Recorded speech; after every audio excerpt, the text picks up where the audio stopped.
All right, well, let's continue in Galatians 2. So here's our main point. Paul's gospel derived from God, not people. And he has established the independence of his gospel. Now, chapter 2, he's especially going to emphasize that he did not distort the gospel. Or another way of putting it is, the apostles in Jerusalem actually agree with Paul. So we see the recognition of Paul's authority by the pillars, and the rebuke of Peter substantiates Paul's authority. So so we look at 2, 1 through 10. Then after 14 years, is it probably 14 years after his conversion? Probably not 14 years after the 3 years. You can look at commentaries on that. There's debate. But probably the 14 years after his conversion is in view. So that relates to chronology. I'm not going to spend time on that. But I went up again to Jerusalem with Barnabas. Of course, Barnabas, right, is the partner on that first missionary journey, Acts 13 and 14, right? Barnabas is the one who fetched Paul, right, and brought him along with him to Antioch, and then they went together in Acts 13 and 14, and then they parted ways over John Mark, as you know. But in this case, taking along Titus also. So Titus, right, we have the letter to Titus, but Titus is a Gentile. So this is a significant event. There's details along the way that we don't know about. Did they intentionally bring Titus along for the controversy that ensued? But it's hard to know, right? Everything that occurs here. But I went up according to Revelation. Was that a revelation personally given to Paul? Was that the revelation given to Agabus about the famine? Again, it's hard to be sure. But in any case, it was clear that he's called upon to go up by God himself. And I presented to them, so that them are the pillars. I presented to them the gospel I preached among the Gentiles. But privately, so because he says privately, this is one of the reasons I think that this Acts 2 visit correlates with Acts 11 instead of Acts 15, right, which is the Jerusalem Council. So I take this to be a private meeting before the public meeting in Acts 15. Other scholars argue that the Acts 15 and this account are the same.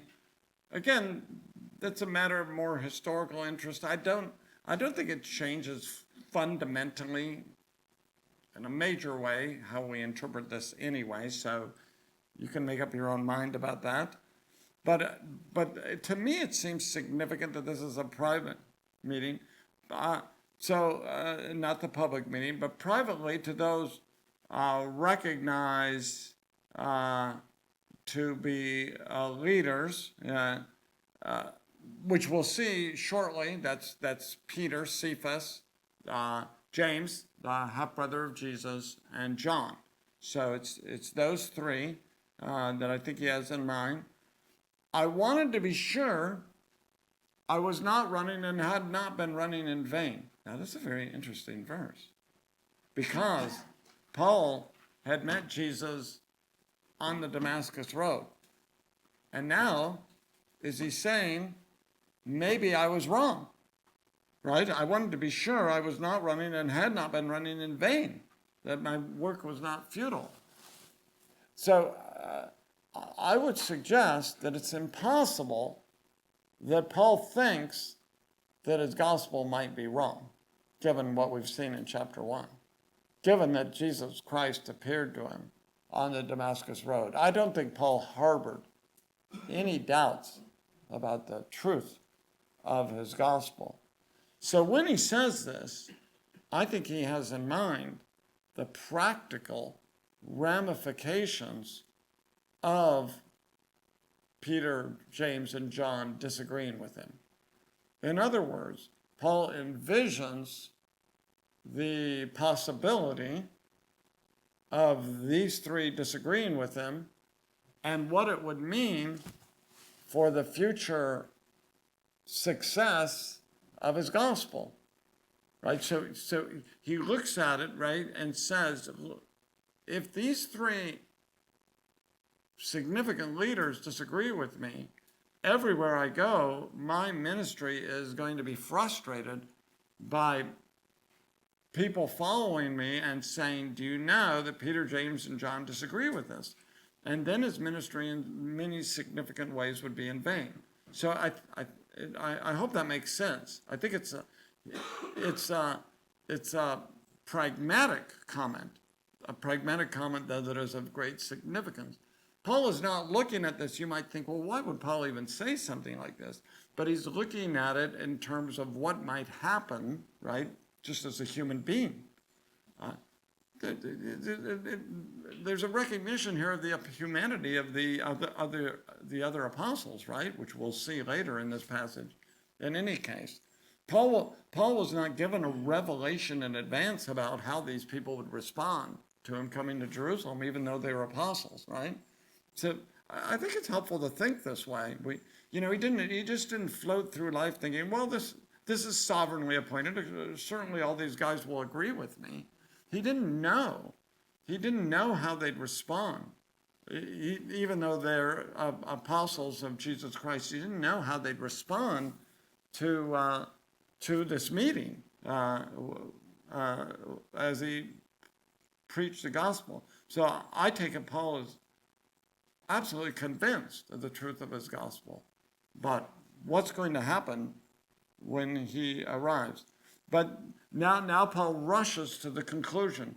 But not even Titus, even though he was a Greek, he was a Gentile, I take it, right, from this. Not even Titus, who was with me, was compelled to be circumcised. So this is the first time circumcision comes up in the letter. If you think about it for a moment, we do not know yet. We've read the whole letter, of course, but we do not know yet that is the presenting issue in the letter. Paul's not told us that yet, right? He's just told us in chapter 1 they're troublemakers. But we don't know specifically that this is what these Jewish teachers are advocating in Galatia. So the first time Paul brings up the issue of circumcision, he brings it up as a discussion of what happened in Jerusalem. So I think it's just helpful to think about that for a moment. He's not reflecting on what's happening in Galatia, but naturally, and of course, what's happening in Galatia relates to what happened in Jerusalem. But he's telling them the story indirectly. He's not directly confronting the Galatians themselves or even the Galatian teachers. He's telling them the story about what happened elsewhere. So, I think that's a rhetorical choice because later he's going to directly confront what is happening. But here, and I think Paul does this elsewhere in his letters. I think he does this in Philippians. He talks about an incident that happened to him, I take it, in Rome, and it actually applies to the Philippians, but he isn't direct. So here he's talking about this story. Titus wasn't compelled. He wasn't forced. There's our verb anodkadzo. I don't usually point out the verb, but that verb's we're gonna see it again. He wasn't compelled to be circumcised. I take it, we're looking at this as in advance. He wasn't compelled by the Jerusalem apostles. Now, you could read this in different ways. Some people have read this, that they wanted him to be circumcised, Peter, James, and John, but they didn't force him. Actually, we don't know. We just have to, there's so much we don't know. Maybe they did suggest that he be circumcised, but then at the end of the day, they said, but no, it's not required. But that's just speculation. What we do know is they finally said, Paul, your gospel is right. Titus does not have to be circumcised to be saved. We're not requiring that of him. No Gentiles who are converted do not have to be circumcised to belong to the people of God. So let's just think for a moment, just quickly, about Acts 16, because there, Paul wants Timothy to go with him on mission, so he took him and circumcised him. I always say to my students, the worst day of Timothy's life, because of the Jews who are in those places. I always think of that story, right? Paul says to Timothy, and Timothy's like, maybe I don't want to go on mission with you. So maybe we're not friends after all. But anyway, he did it. Is that a contradiction, right? This is the question. Paul is very insistent Titus not be circumcised, and yet he circumcises Timothy, and this is not our focus here, so I'm going to be brief. But Timothy was the son of a believing Jewish woman, but his father was a Greek. So I take it one reason Timothy is circumcised is because he was considered to be Jewish, because he had a Jewish mother. Titus was totally Gentile. And secondly, I think it's very significant that Titus is circumcised after Acts 15, when the church had decided circumcision was not required for salvation. So Paul does not circumcise him for salvific reasons, but cultural reasons, so he can go with him on mission. So I don't think that's a contradiction. I think in Galatians, which we'll read more about, they wanted Titus to be circumcised, at least some did, for salvific reasons, to be saved. But this is a missional decision here in Acts. So, and I think we see Paul say elsewhere, right? He says, to the Jews, I became like a Jew to win the Jews. And I think that's what he's saying to Timothy. You need to, since you're Jewish, and you need to conform to the culture, contextualize, so to speak. This is not required for salvation, but for missions. If you want to talk about that in a minute, we can. But I think, because people always ask that question, that's why he's very insistent on Titus not being circumcised, but he permits it in the case of Timothy. But the matter arose, the matter of whether Titus should be circumcised, because of some false brothers. So I think that's very significant, isn't it? He calls them false brothers. He does not consider these people who require Titus as a Gentile to be circumcised for salvation. He does not consider them to be Christians. Remember, they do believe Jesus is the Messiah, right? They confess Jesus as Lord even, right? And yet Paul will say they are not believers, false. They are false brothers. They had infiltrated our ranks, so to speak, to spy on the freedom we have in Christ Jesus. I take it it's freedom from the law here. That's a subject we'll look at further, of course. We have in Christ Jesus in order to enslave us. So Paul views the advocacy by the false brothers of circumcision for salvation as a form of enslavement and as contrary to the gospel. So these people came in to Jerusalem, not Peter, Paul, and James, but there are some coming in and saying circumcision is required. And Paul says, but we did not give up and submit to these people for even a moment, so that the truth of the gospel would be preserved for you. So again, whether circumcision is required, Paul says, is a matter of the very truth of the gospel. And he uses that phrase one more time. So this is a matter in which Paul is completely inflexible, right? And we'll talk more about what that truth of the gospel is. But that is fundamental. We've seen that already in chapter 1, isn't it? That there can be no compromise on the truth of the gospel. But we've already seen, we've got to make sure it is the gospel, right? He does circumcise Timothy. There is a kind of flexibility in Paul when the gospel is not at stake, even on circumcision. You might think, after being in a controversy over whether circumcision is required, Paul would be against circumcision in every circumstance. But that's the case, is it? If it is not a matter of the gospel, Paul's just fine. It's neither here nor there whether someone is circumcised. But when it's required for salvation, when it's required to belong to the people of God, Paul is absolutely resistant. He will not agree to it for any purpose. So we'll do through verse 10, and then if you want to say something, a lot of complicated things here. Now, from those who are recognized as important, literally in Greek, from those who are thought to be something, the somethings of the world, Peter, Paul, and James, not Paul, Peter, James, and John. What they once were makes no difference to me. God does not show favoritism. That sounds a little bit arrogant. I don't care who these guys are, you know. But I think he's thinking of these people as, either born in Jesus' family, James, or original apostles. But I think what Paul is saying here, he's resisting the idea that he gets his gospel from these people.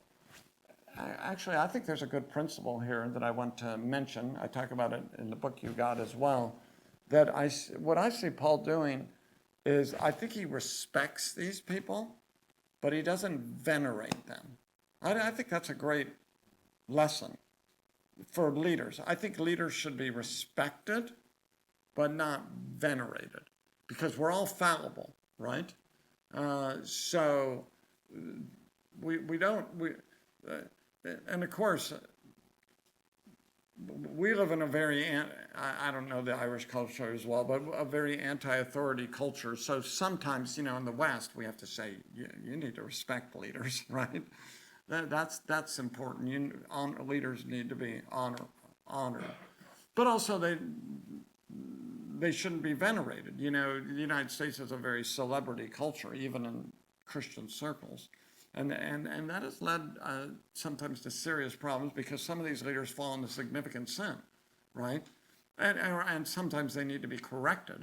We all need to be corrected. We all need accountability, don't we? We're all fallible.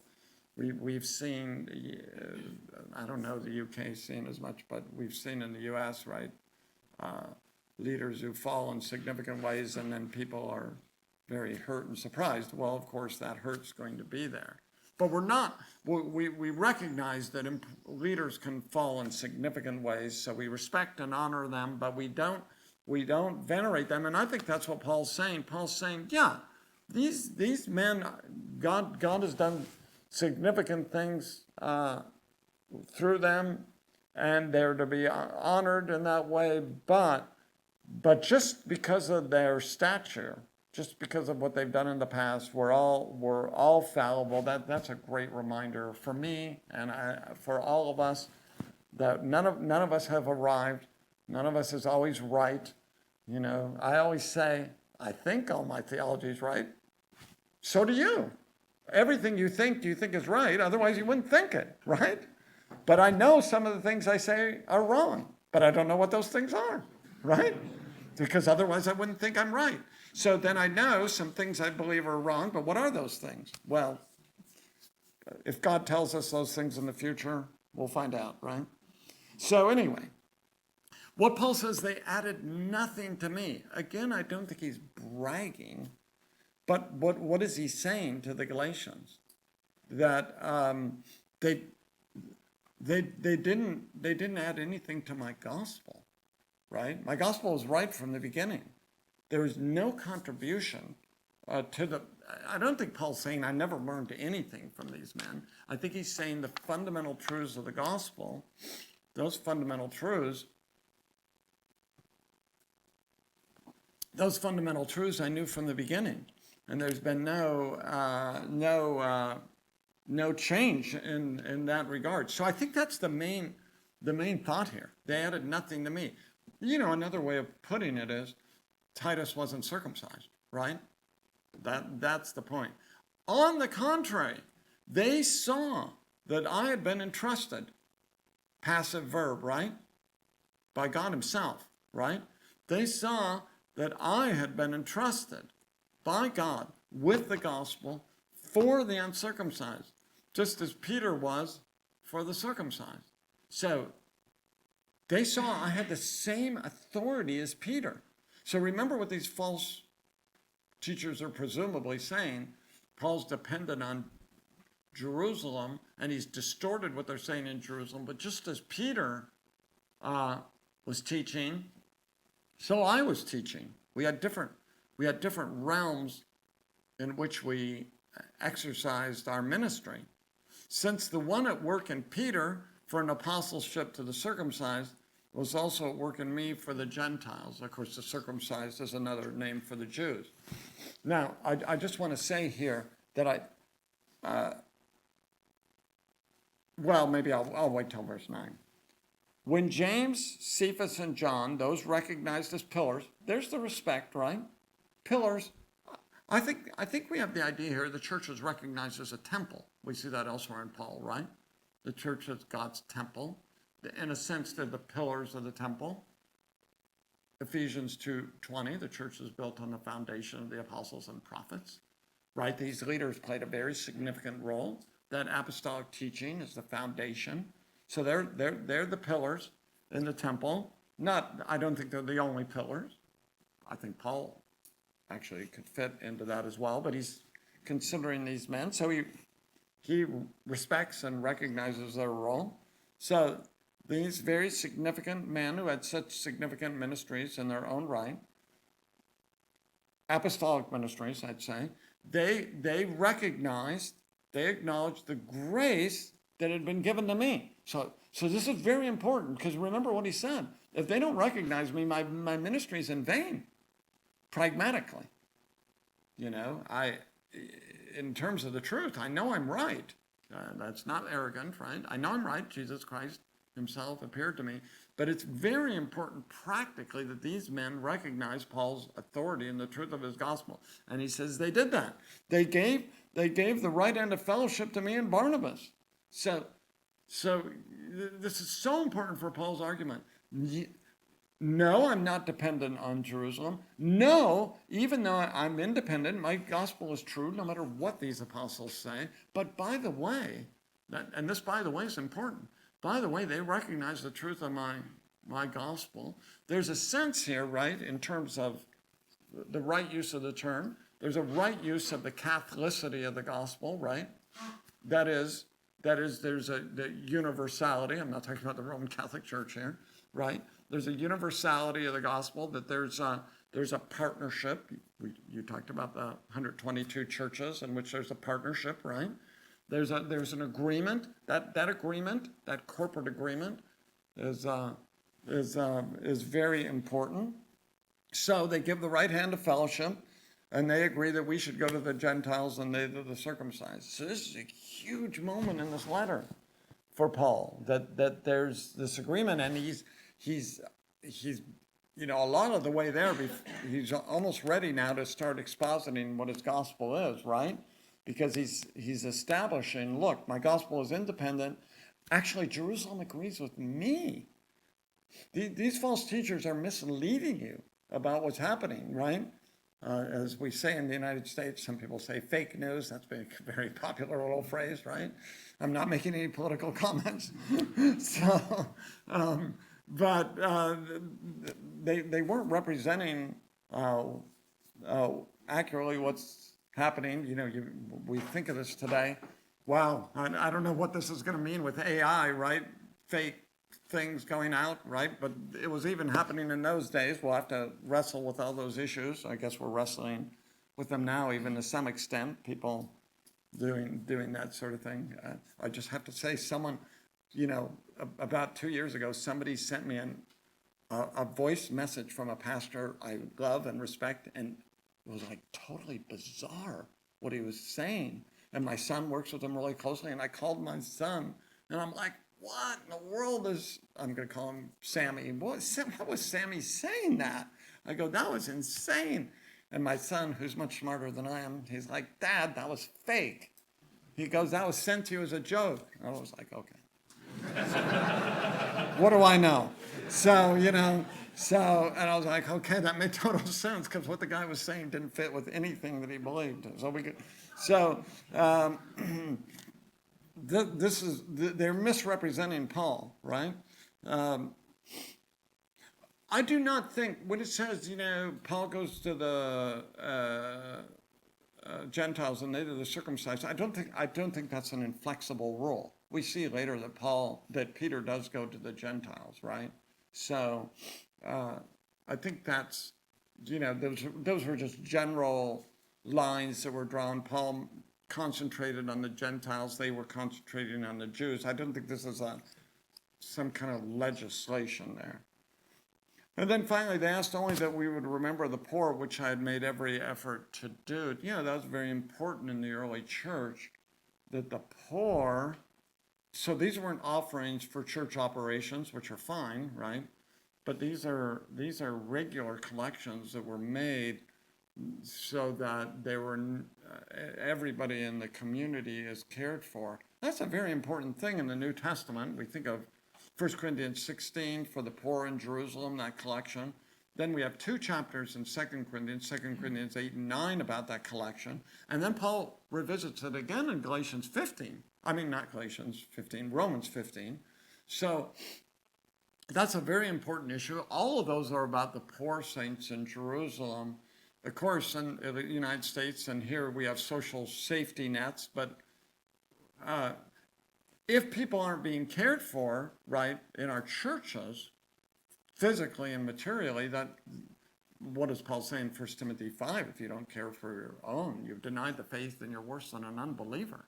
So that's a very important issue to Paul, isn't it? That we care materially for the body of people. And in the New Testament generally, we think of the Hellenistic widows. We have a lot of passages on this.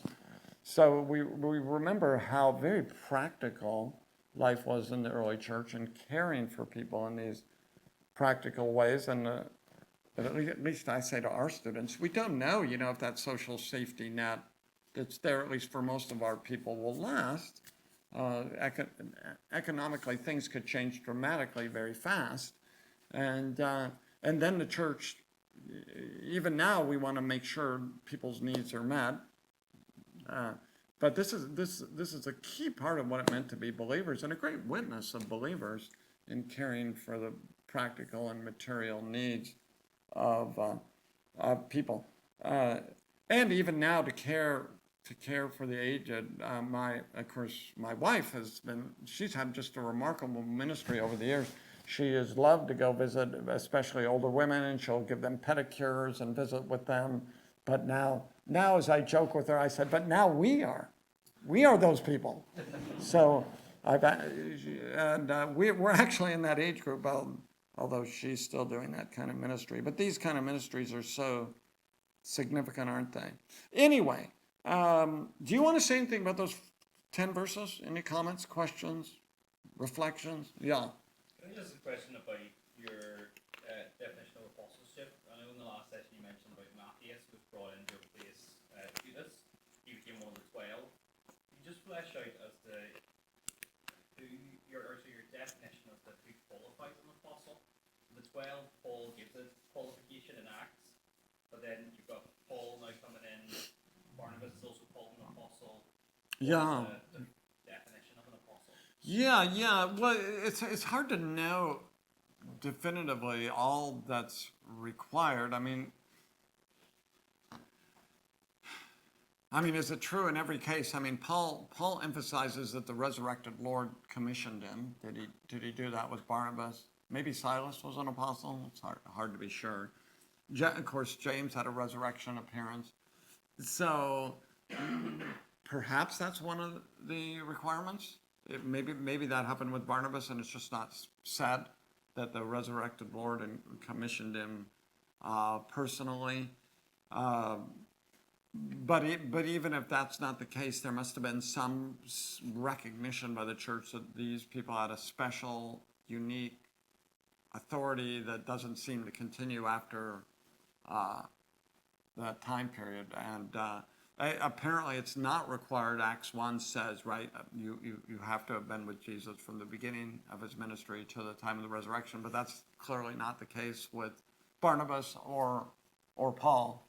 So apparently that's not requirement for all. But we don't know. We don't know much. It's hard to say more than that, I think. Yeah.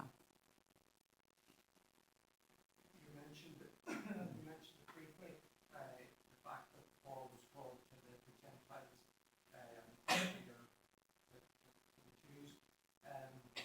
In light of the fact Paul always seemed to go to the synagogue first. Yeah. Any other thoughts on that?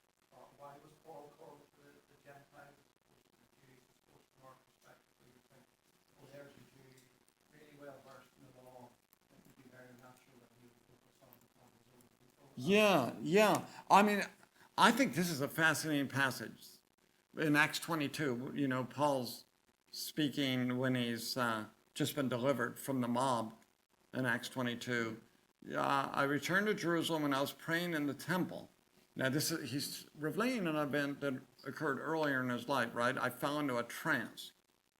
And I saw Jesus telling me, now he's telling the crowd this, right? But this happened some years earlier. Hurry and get out of Jerusalem quickly, because they will not accept your testimony about me.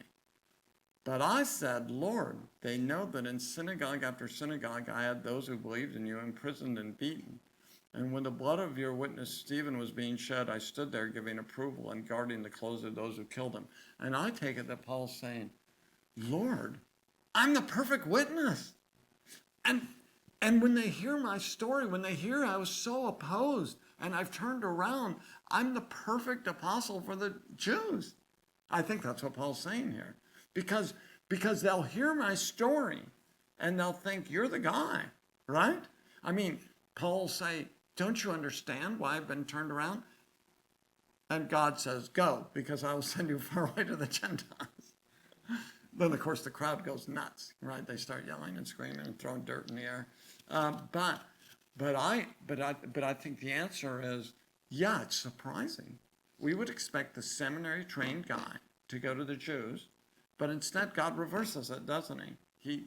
I don't think these guys were completely uneducated, but he sends Peter and the other fishermen and whatever they were doing to the Jews mainly, and he sends Paul away to the Gentiles. And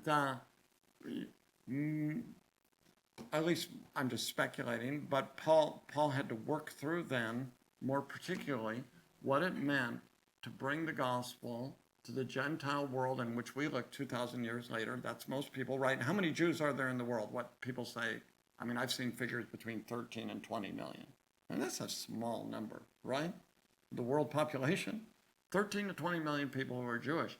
But Paul had a particular role in enunciating 13 letters and explaining the significance of the gospel going out to the Gentiles. And that theological training that I think he had previously equipped him to do that in particular ways. So, I mean, we never read that specifically, but perhaps that's why. His theological training helped him enunciate in a profound way what it meant for the gospel to go outside the Jewish people. And if he'd ministered to the Jews, he wouldn't have been compelled by his own ministry to think that through with the same kind of depth and detail. So, yeah. Anything else you want us to talk about? Yeah. In the question of circumcision, it seems to me that Paul seems to be hoping for a point at which circumcision will fade away, even among the Jews. That he's adopting this as a thing he will tolerate, because it seems difficult to be permanently two communities within the church differentiated by this cultural marker. Because otherwise, if a Jew is converted today, would he be happy to circumcise his son as a Christian? I mean, I'm just wondering what you think of Paul's forward view of circumcision and Judaism. Yeah, I think, I mean, we see that later in a couple, I mean, we see it in Galatians, but also here. I think Paul, I mean, he says circumcision doesn't matter and uncircumcision doesn't matter. Keeping God's commands is what matters. I think there's a sense in which Paul's like, I don't care. I don't care. Now, that's a radical statement, because what would any Jew say? Circumcision is one of God's commands, right? Anybody who'd read the Torah? Like, what? the typical Jewish person would read that and say, that's a nonsensical statement, right? But for Paul, it's no longer one of God's commands, right? Clearly, well, however you take that verse.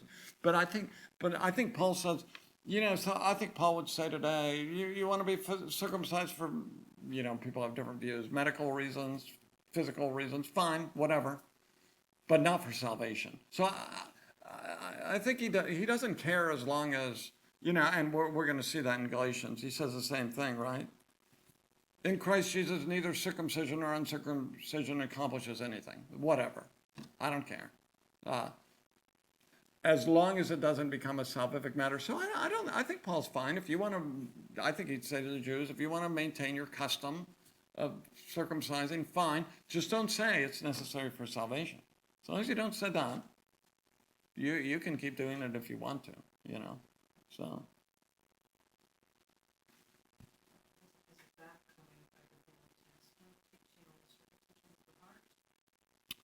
Preparation for adjustment in terms of requiring physical and spiritual Yeah. significance of. Yeah, it points to that circumcision of the heart. Absolutely. Yeah. That's absolutely the case. Yeah. Yeah. And it's interesting because Philo, who's a Jewish teacher, right? Philo, you all know Philo, Jewish thinker, writing around the same time as Paul. Philo was very famous for allegorizing, right? You know that. But Philo says about circumcision, spiritual circumcision is most important. But then he says, but you got to do the physical too. But that's where he differs from Paul, right? For Paul, spiritual circumcision matters, but not the physical. But I think it's so interesting that Philo, who's so interested in physical circumcision, he doesn't care. He does care about the spiritual and the physical, but Paul only cares about the spiritual. Yeah. Yeah. What would you say is the correlation or the topic today that would parallel the circumcision in the church? Is it baptism or what's the application? Yeah, well, we'll talk about this more as we go, but it could be baptism, although, I don't want to get into this right now. But that can relate to your view of baptism, right?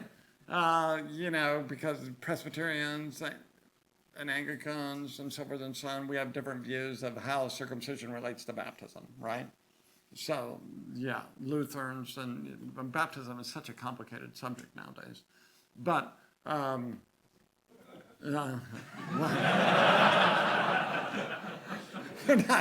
like I said, we're not going there right now. So, but baptism could be viewed that way, but I'd say anything by which we'd say, apart from faith and trust in Jesus, and I think typically in our culture, I was raised as a Catholic, right? As a Catholic, I wasn't greatly concerned about my salvation. But I would think of once in a while when I was a kid, I was saved when I was 17, but I would think of every once in a while whether I was saved. I'd go to heaven, I don't think I used the word saved as a Catholic. I don't think I'd ever even heard that language. But I would think, and I many people in our culture, they don't think about it at all anymore. But I was, I went to Catholic schools. So they would talk about whether you end up in heaven. And when I would think about it, with no formal, understanding of theology, but I would think, and I think this still relates to today, I think, I wonder if I'll go to heaven, and then I think, I wonder if I'm good enough to go to heaven. And I think this is the issue. And then I think, I wonder if I'm 51% good, because that was my standard. I thought if I'm 51% good, I'll get in. And then I think, am I 51% good? And then I think, I'm not sure if I'm 51% good. And then, like C.S. Lewis talks about in the Screw Tape Letters, then let's play baseball, right? I'd forget about it. I wouldn't linger on it, but I think that's the issue, Is it something we do? Is it something in our goodness, whatever that is, whether it's baptism, it can even be for Baptists in the United States. I think there are Baptists in the United States, this is not so common now, it can even be walking the aisle. But they weren't really saved. But they rely on that. They rely, or even a verbal word, somebody said. Somebody can make a verbal confession, but it's not real, right? But people can rely on these kind of things. So whatever it is, whatever we rely on, our works, our baptism, yeah. Okay, well, let's keep going. We'll, especially those issues, the works we'll talk about. So this is a very interesting passage. Now, the recognition of Paul's authority by the pillars, but now the rebuke of Peter substantiates Paul's authority. And here we come to the rebuke, a very famous passage. Many things I'd like to know more about this passage. For Paul's exceedingly brief. But when Cephas came to Antioch, that's Pisidian Antioch, right? I mean, not Pisidian, that's Syrian Antioch, not Pisidian. Pisidian Antioch is in Turkey, but this is the third largest city in the Greco-Roman world. A lot of Jews there. Gentiles are getting saved there, Acts 11, right? That's where Paul and Barnabas ministered. So Cephas comes there, so hanging out with a lot of Gentiles, right? When this happened, I opposed him to his face because he stood condemned. Yeah, years ago, a lot of you in here are younger, but have you ever seen this movie, Peter and Paul, in which Anthony Hopkins plays Paul? Have you seen this movie? It's very old. And Anthony Hopkins, in those days, he had long hair, He plays Paul with really long hair, but of course, if you know Anthony Hopkins, he lost all his hair. Or maybe not all. But anyway, they recount this story, and they have Paul just screaming at Peter in the movie, just screaming, so mad, right? Like just losing his temper in a terrible, terrible way. Well, at least that's not how I interpret the story. I think that was a very Hollywood way of understanding it. So Paul does oppose him. Just a question I want to ask, it's not the key issue in this passage. Was Paul right to publicly rebuke Peter? Sometimes people bring this up and say, didn't Jesus say we were to rebuke people privately? Why does he rebuke him publicly? But I would argue, along with Augustine, right? So this is an old view, public sin that has public consequences deserves a public rebuke. So this was a public sin, and it had public consequences, right? It needed to be dealt with publicly. It couldn't be dealt with privately. Some sins are like that, right? I actually argue, so, I was preaching pastor in our church 17 years. There are some, when we discipline people, that has to be, well, at least if you're a Baptist, right? A congregational decision, whether to remove a person, which we've done. But also, I've been involved in several incidents where a minister has sinned in dramatic ways, and they've repented. They don't need to be removed from the church, but I think they need to confess it to the church. I mean, I experienced this with a guy who'd sinned sexually in a pretty dramatic way. We removed him from his post, but I also said to him, and the rest of the elders agreed, you are a leader in the church. You need to go in front of the whole church and confess it. Because we can't just keep private these kind of things we're doing in our lives. And that was very difficult for him to do, naturally. So I think this applies more in more significant ways, especially for leaders. By the way, that was a great, I've been involved in more than one of these things, unfortunately, over my lifetime. And I'd come home to my wife, seeing these ministers going up and confess, and I'd say to my wife, I don't want to do that. I'd say that Paul says, right? I'm getting off the topic a minute, but Paul says, publicly rebuke those who sin. I think he's talking about leaders, so that the rest will be afraid. How's it? So that the rest will fear. And that's exactly what I was experiencing. I think there's a good kind of fear. I didn't want to do that, and obviously, I hope that's not the only reason I'm not sinning. But it's one, you know? It's one reason God gives: public sin, public consequences, public rebuke. So I think he loved Peter. I don't think he was sinning like the movie showed. I think he opposed him. He stood condemned before God. That, yes, if we have to be very careful if we think my ministry is rebuking people, right? That's dangerous. If anybody thinks that's their ministry, we should not want to do that, you know? That is not something we'd enjoy doing. And there are some people who think they have that ministry who don't, right? But this I think was the right thing. And now he explains. For he regularly ate with the Gentiles before certain men came from James. However, when they came, he withdrew and separated himself because he feared those from the circumcision party. There are so many questions in that verse that we don't know the answer to, that we wish we knew the answer to. But, so what did these men from James say? Who did they have James's authority? What were the details? Well, Paul doesn't say. But presumably, for whatever reason, James in Jerusalem heard what Peter was doing, and he said, this is causing a lot of controversy. So I put it like this, right? Doctrinally, they're on the same page. Paul works with the Gentiles, right? Peter kind of works with both.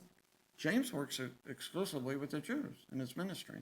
So James, right, he's working with the Jewish people. They're still following, basically, the Jewish law. Even James is saying it's not required for salvation, but he's in very conservative circles. Paul's out here with the Gentiles. Peter's in the middle, which kind of explains the story, partly, right? James is like, wow, Peter, this is creating a lot of controversy where we are. I mean, people think you're sitting really loose to the law, maybe inconsistently. I mean, we're speculating a little bit what's going on, right? So whatever they're saying. Then the other question is, what was Peter doing? Was he just eating with the Gentiles, or was he actually eating unclean food? There's a big debate on that in the literature.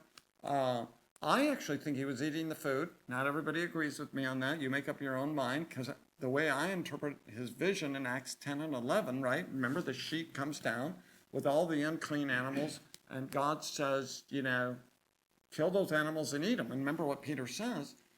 Absolutely not. Absolutely not. Why? Because those animals that God told him to eat in the vision are prohibited in the Bible. Leviticus 11 and Deuteronomy 14, right?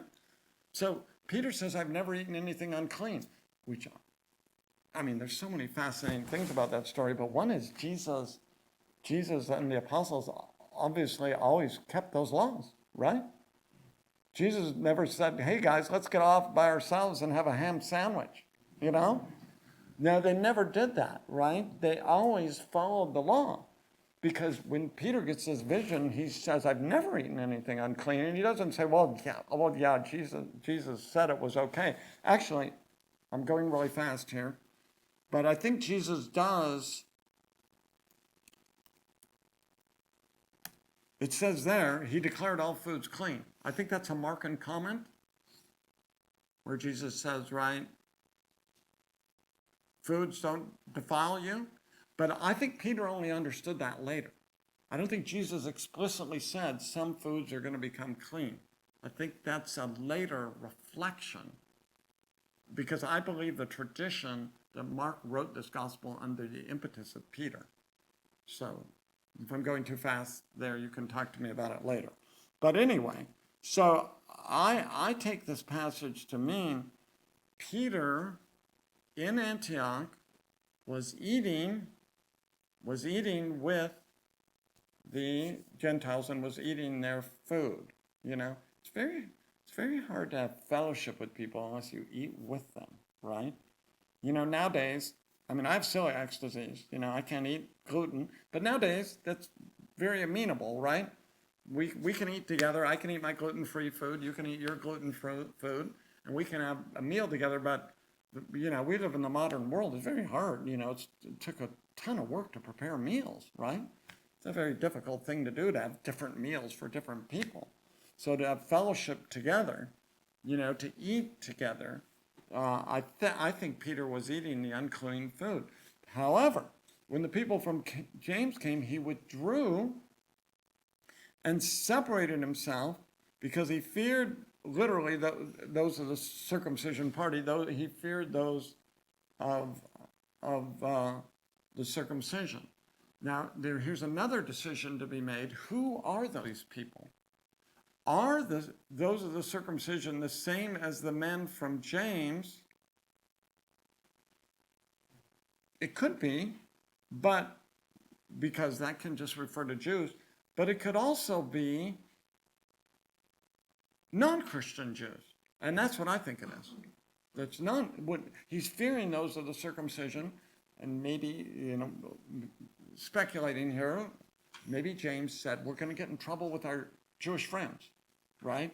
Or enemies, right? Peter, what you're doing is going to cause us to be persecuted and mistreated and maybe even put to death. Yeah, you're thinking, you know, again, speculating, are you thinking of what you're doing here? And Peter says, the consequences are great. So he withdrew and separated himself because of that. So the rest of the Jews there, Peter is very influential, right? Public sin, public consequences. The rest of the Jews joined his hypocrisy, so that even Barnabas was led astray by their hypocrisy. You feel that phrase, even Barnabas, Paul's partner on mission to the Gentiles. We know from Acts 13 and 14, when Paul and Barnabas were out preaching in Acts 13 and 14, they were not requiring circumcision, so that must have been a very deep cut for Paul that Barnabas himself was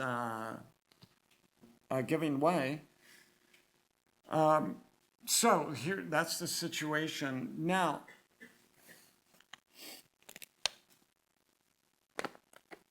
just a quick word in New Testament scholarship. This incident is often taken as a permanent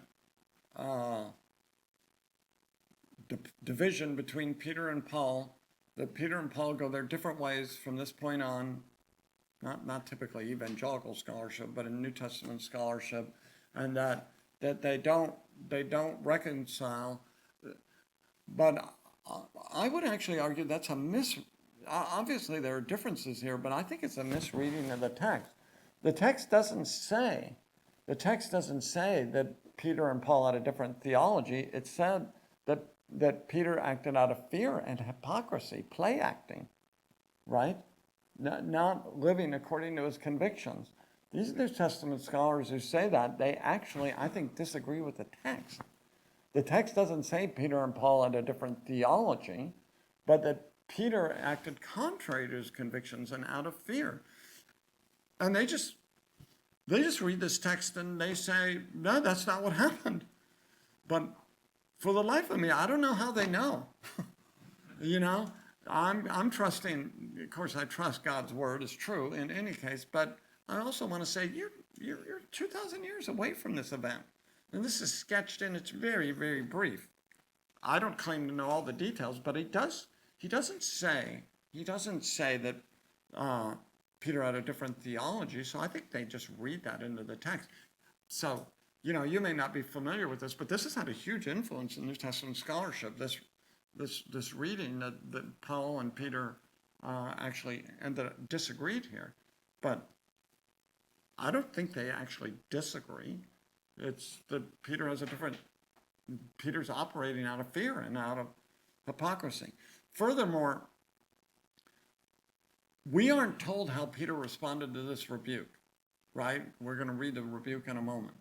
But I want to argue that he responded positively. Because, here's my argument.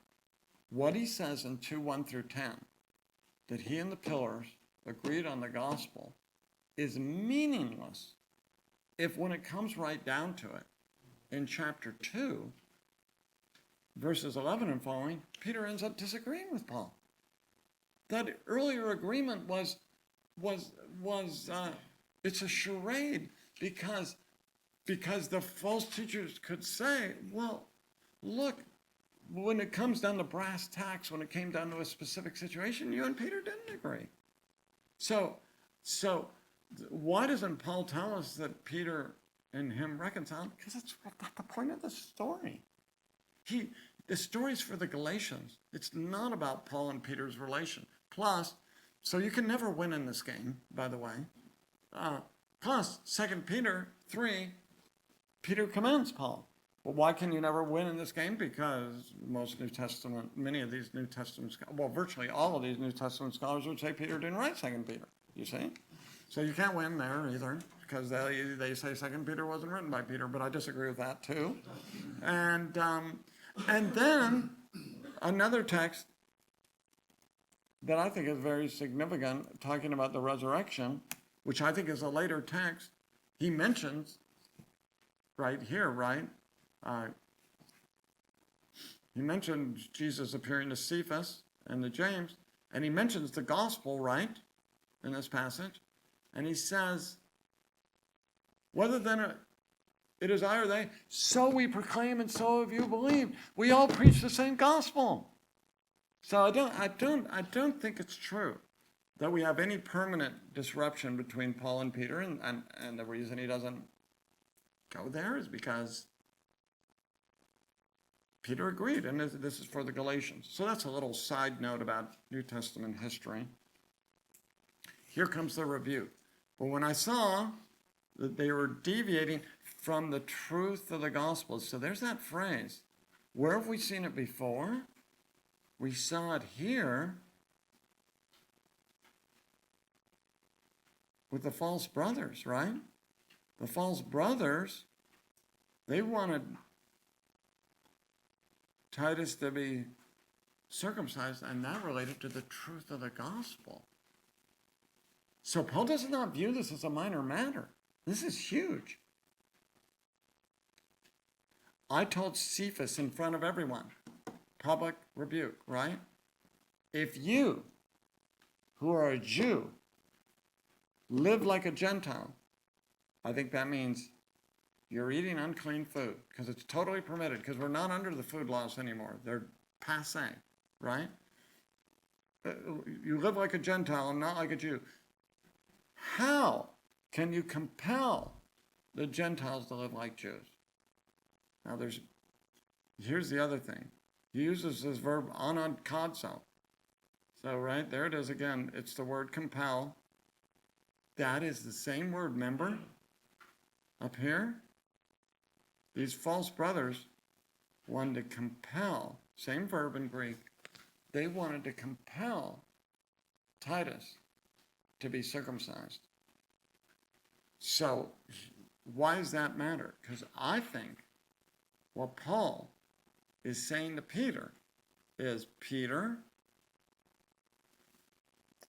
in effect, you are doing the same thing as the false brothers. And unless you change course, you inadvertently are proclaiming the same false gospel as these false brothers. You're not intending to, but you are, in effect. So, that's one reason I think Peter repented, right? Because otherwise Paul would view him as a false brother. So he's saying, you're compelling the Gentiles to live like Jews, and you're not even living like a Jew anymore. I don't think Paul's saying he's not Jewish, and I think Paul would say, when you're with other Jews, or if it's not a matter of salvation, you eat whatever you want, right? But you don't want to communicate to the Gentiles. You've got to observe the food laws. You've got to observe the Old Testament law to be saved, to be part of the people of God. And it does have social ramifications, right? Isn't that interesting? I think it's fascinating. If you won't eat with them, if you're saying you've got to observe, we won't eat together. We won't eat together unless you observe the law. You're actually requiring the law for salvation. When someone can say, it's just lunch, right? I mean, big deal. Does it really matter? Paul says it matters, right? This is a very significant gospel matter, whether you eat together on this occasion. So that is of great significance. So I've said a lot of things about these verses. There's a lot of things there. So if you want to talk about anything in these verses, happy to hear anything. Comments, questions? You're all happy. Yeah. Okay, cool. So now we have a transition, the nature of the gospel. However, there's big debates on this. Where do the quotes end? I think, yeah, see, I don't agree with the CS being here. Who edited that? No, the CS, no, actually, no, I'm wrong. They don't have the quotation marks at all. I was just Gentile sinners. So that, actually, throw away that comment. But I think the speech goes through the end of verse 21. So I think the speech summarizes what he said to Peter. Where does the speech start? Oh, it starts in verse 14, right? We've lost the vision, so we can't see. We've lost the screen. Oh, you lost the screen. Oh, what happened? Technical assistant. When did that happen? A few minutes. Oh, a few minutes ago? Several minutes ago. Oh, okay. Why did we lose it? Do we know? Who knows? Okay. Yeah, so I think the speech begins in verse 14. If you... Yeah, they do end the quotation there, don't they, at the end of 14? Yeah, and I think that Peter's speech goes all the way through verse 20. I mean, Paul's speech to Peter goes all the way through verse 21. So he's speaking, he's recounting what he says to Peter, but it's for the sake of the Galatians, right? That's how I'm taking it. So now this is the transition to the explication of Paul's gospel, a very important section. So what does he say next? We, Peter, me and you are Jews by birth and not Gentile sinners, right? We're the covenant people, Peter, me and you. We know we're part of the elect people of God because we're Jews. So I think that's clear he's still talking to Peter. Yep, because we know, but we know, knowing that a person is not justified by the works of the law, but by faith in Jesus Christ. Even we ourselves have believed in Christ Jesus. This was so that we might be justified by faith in Christ and not by the works of the law, because by the works of the law, no human being will be justified. So, 3 times he uses this phrase, works of the law, in this verse, right? Yeah, works of the law 3 times. You know, Paul only uses that phrase 8 times in his letters, works of the law, 3 times here. Then Galatians chapter 3, verse 2, Galatians chapter 3, verse 5, Galatians 3, verse 10. So 6 of them are in Galatians, then Romans 3:20 and Romans 3:28. So 8 times total. This phrase. We'll talk more about it in a moment. And he contrasts works of the law with faith in Christ Jesus. But before we talk about that in more detail, I just want to say something more generally. We know, Peter, I think he's saying we Jews know, we Christian Jews know. To me, that's important. He's talking as Christians. We know that a person, an anthropos, a person, is not justified, any person, by the works of the law. Even if they're Jewish, you're not justified by the works of the law, but by faith in Jesus Christ. So I think he's saying to Peter, look, we're not justified by doing the law, right? And then he says, even we ourselves, even me and you, Peter, have believed in Christ Jesus. This was so that we might be justified by faith in Christ and not by the works of the law.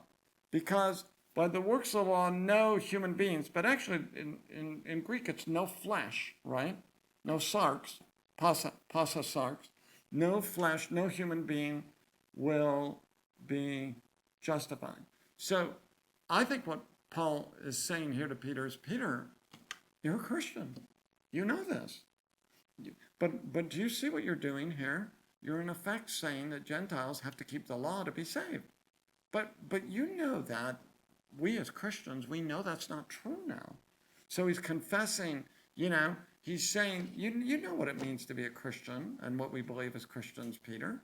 Even though we're Jews, we know we're not saved because we're Jews. You know the only way we're saved is through faith in Jesus. Yeah, this Paul within Judaism movement, at some edges of it, you have these people out there who are saying that Gentiles are saved through faith in Jesus. By the way, this Paul within Judaism movement is very diverse, so they don't all say this. But Gentiles are saved through faith in Jesus, but Jews are saved through keeping Torah.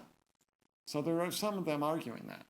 But I think that's totally wrong. Paul is clear. Jews are only saved if they trust in Jesus. They're not. No Jew is saved through keeping Torah, and I think that's what Paul is saying here. Now, I've got to say something about works of the law and faith in Jesus Christ. These are two huge debates in Pauline studies, and so I'll just say a couple things here. I mean, we could go on forever about these things, but works of the law, the new perspective on Paul, which I haven't talked about at all. Yeah. It started in 1977. That's really not very new anymore. That's almost 50 years ago, but of course it was called New Perspective on Paul at the beginning. So, that's, I won't go into all the details. Started by really E.P. Sanders, but picked up, especially in Pauline studies, by Jimmy Dunn, and then N.T. Wright as well. And basically, what Wright and Dunn have said, that the works of the law are sociological, right? The works of the law are the boundary markers, the identity badges. They're what separate Jews from Gentiles. So the traditional view is, right, works of law are about obedience or even legalism. But the new perspective says Judaism wasn't legalistic at all, and so those things make no sense. And so what Paul is against, he's arguing against ethnocentrism. He's arguing against exclusivism, right? He wants to be more inclusive. So, this has led to a big debate. Some of you are very familiar with it because, basically, someone like Wright would say, well, yeah, the reformers are right, we're not justified by works, but that's not what Paul's talking about, right? What he was concerned about, and Dunn would say something quite similar, although Dunn moderated more. He's no longer alive, but Dunn moderated his view as time went on more. But the issue is the exclusion of the Gentiles. And then they point to this passage, right? Peter's excluding the Gentiles from the people of God. And we don't have time to get into all the arguments in detail, but I would say I think that's a wrong reading of works of law. I'm more traditional in this regard. I think works of law most naturally refers to the entire law. Because, I didn't put this up here, right? They focus, they say, I forgot to put this up there. They focus on circumcision, food laws, and Sabbath. Well, of course, I think those things are included. And I think the Jew-Gentile issue is important to Paul. I mean, I don't disagree with everything the New Perspective says. I think that those issues matter. But here's a difference, if this is making sense. We're going to have to continue this after lunch. But one of the differences between Adon and Wright and me is I think Paul fundamentally indicts the Jews not for boundary markers issues, but for disobedience to the law. In other words, yes, works of law refers to circumcision, food laws, and Sabbath, but it's most natural to take works of law to refer to the whole law. Now, again, this comes up in Qumran. We have this phrase in 4Q MMT, which is the Qumran manuscript, and we see something like it in Rule of the Community. I actually think it refers to the whole law there as well. But I just want to concentrate on Paul and say, what is Paul's fundamental issue with the Jews? And I don't think they take into account enough the context.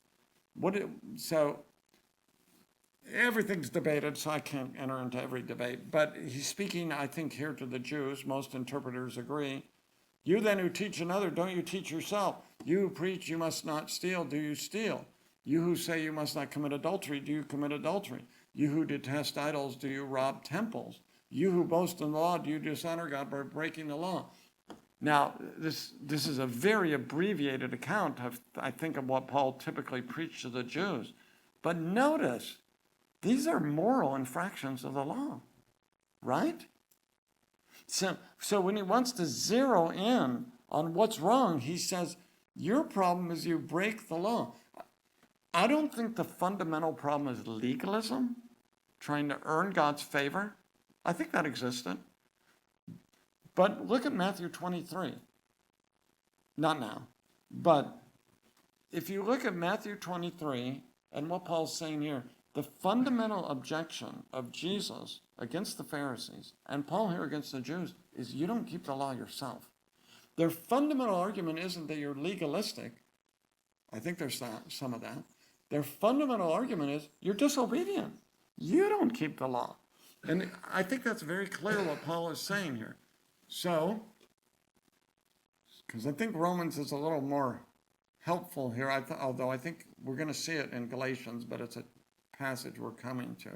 When Paul comes to his conclusion, he says, we've already charged that both Jews and Greeks are all under sin. There is none righteous, not even one. There's none who understands. There's none who seeks God. All have turned away. All alike have become worthless. There's none who does what is good, not even one. Their throat is an open grave. They deceive with their tongues, so forth and so on. So what is Paul saying? He's saying to the Jews, you're disobedient just like the Gentiles. You're not good. You speak with your mouth in ways that are displeasing to God. Now, I don't think he's saying every Jew is killing, swift to shed blood, but every person falls into sin. So when he says, now we know that whatever the law says, it speaks to those who are subject to the law, so that every mouth may be shut and the whole world may become subject to God's judgment. For no one will be justified in his sight by works of the law, because the knowledge of sin comes through the law. So I think that's Paul's fundamental argument. The law, the whole law, exposes sin, especially, I think it's the whole law, but especially the moral commands of the law. They expose our sin. They reveal what our sin is. So I actually think, if you're following me, I've been going very fast. Pardon? We've lost it again. Why is that happening? Can I hit something up here and do it? Wi-Fi?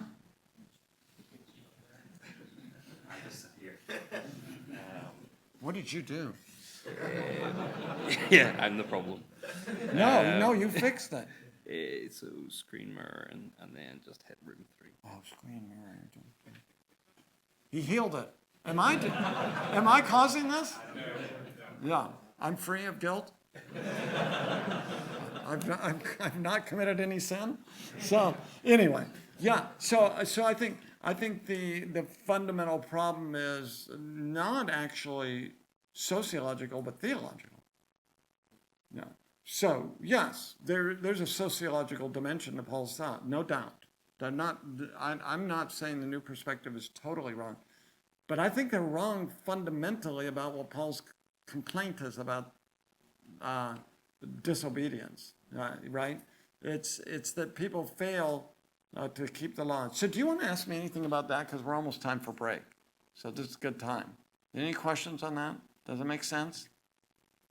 Yeah. The phrase in verse 15, Gentile sinners, seems to catch a bit. Is he being sarcastic, ironic, or is he really making a classification? No, I think he's saying, look, we all know Gentiles are sinners. They're outside the covenant. They're definitely sinners. But what Paul's saying is, but Peter, me and you know as Christians, we are too. We're not justified by the works of the law. Our Jewishness doesn't save us. So we are sinners just like they are, even though. So this is why I think the new perspective view is wrong. Of course, we are circumcised, do Sabbath and all that, but we don't keep the law sufficiently to be justified either. So, yeah. Yeah. I'm not sure what the point of the new perspective is. What are they trying to achieve with that? Well, I think, yeah, there's so many things I could say here, but I think Wright would say, even when it comes to justification, Wright would say justification does not focus on whether you're right with God, but whether you're right with other people. You know, justification is not so much vertical, but horizontal. And it said that the whole idea that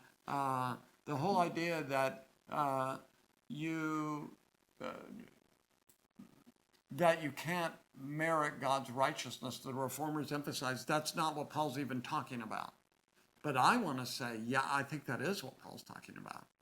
That's included in what Paul's talking about. It's central to what Paul's saying at the end of the day. You can't merit it because of disobedience. So essentially, people like Wright and Dunn are saying the Reformation fundamentally misread Paul. So that's a big deal, and that's why it's caused a lot of controversy. And I want to say, no, they didn't fundamentally misread Paul. You're fundamentally misreading Paul. So to me, this is important because I think it's about the gospel itself. You know. And what do you think were the drivers for that? You know, when Dunn writes his commentary, he basically says, I mean, it's hard to say, I don't know for Wright, but Dunn says, this is really exciting. I can say something new about Paul, you know, which is always, you know, exciting for a scholar. He says, you know, I don't have to just write the same old on Romans. I mean, that's what he says in his New Perspective on Paul article, which I read when it first came out because I was a PhD student at the time. Yeah, but then I think, which I didn't talk about much, Sanders' whole work on Judaism. Sanders emphasized that Judaism was not at all legalistic or focused on works righteousness. And yeah, I don't know what to say about that right now. It's 1:00. So that is a huge discussion. So yeah. So I won't say anything about it because it's lunchtime. Yeah.